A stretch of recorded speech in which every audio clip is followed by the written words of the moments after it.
Hey everybody, I'm alive. It's been about 48 hours since the Supernatural convention in Burbank ended, and I'm finally ready to talk about day 3. So let's get into it. I'm wearing my The Road So Far and The Road Ahead band t-shirt and my Carry On My Wayward Sons guitar pick earrings. I will do a separate video on the merch I bought because it's a lot, but here I want to talk about day 3.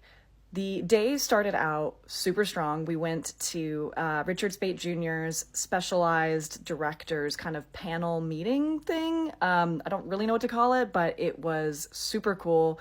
It was me and like 10 other people around a conference table discussing and asking questions about directing for TV. And he was awesome and so informative and so interesting.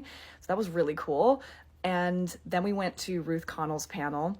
She is like a real life Scottish fairy princess. I am not kidding. She walked around the audience saying hello to people and saying hi to babies. And I'm like, if anyone is a real life like Disney princess, it's her. Followed by Mark Shepard's panel, in which he also circled the audience, but this time like a shark.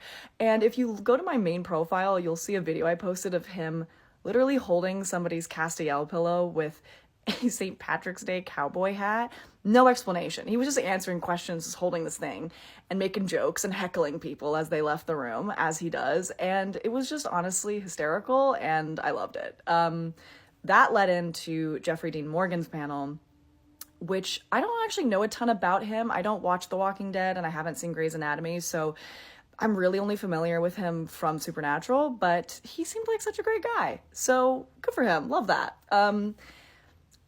I'm here to mainly talk about the Jensen and Misha panel, so let's get into it, because I have been watching these conventions on YouTube for the last like 5 months, carefully selected by my friend who is watching Supernatural sort of with me. She's guiding me along on this process. So she would pick panels that were like spoiler free that I could watch, and that's just become kind of like a nightly routine for me. And about 10 minutes before the panel started, my heart rate was sky high, because it started to finally dawn on me that I was like actually there in person and not just watching this on YouTube.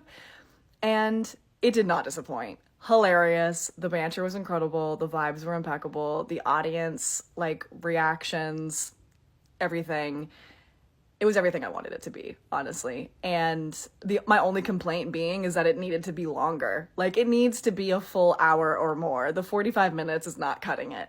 But still grateful that I got to see that, that, you know, we had good seats. And I was just in a state of, like, what even just happened to me this weekend as soon as it was over? Like, it wasn't until today that I really started to feel like the post-convention sads kind of creep in, because that amount of serotonin for 72 hours straight is unlike anything else I've ever experienced.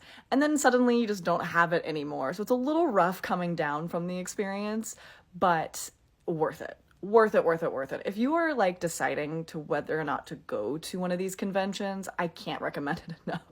Like, even if you're a casual fan, there will be something for you to do, and it's going to be fun. Like, I can almost guarantee it.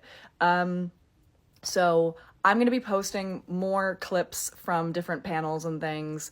I'll post some other videos, like, you know, the merch I bought and whatever, as I kind of come up with ideas.